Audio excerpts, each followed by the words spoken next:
Адамдар үй салуға шешім қабылдап жоспарлаған кезде түрлі сұрақтар, күмәндар пайда болады. Ол күмәндарды сейілту үшін біз бірнеше өзекті сұрақтарды жинап, соларға қазір жауап беретін боламыз. Бірінші өзекті сұрақтардың бірі ол қабырғалар ауыр жиһаздарды, ауыр заттарды көтере ме?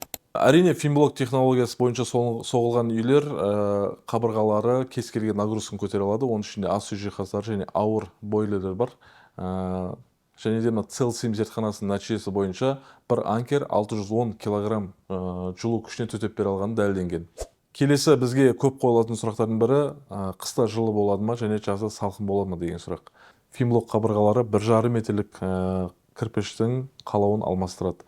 Және де қыстың күні, жаздың күні сіз ком услугаға 3 есе арзан төлейтін боласыз. Енді соңғы сұрақ өрт қауіпсіздігі. Төтенше жағдайлар министрлігінің сынақтары бойынша 1000 градус температурада біздің блоктар 2 сағаттан астам ыстыққа төтеп бере алғанын анықтады. Қарапайым тілмен айтқанда материал жанбайды және ондағы оттың таралуы нөлге тең.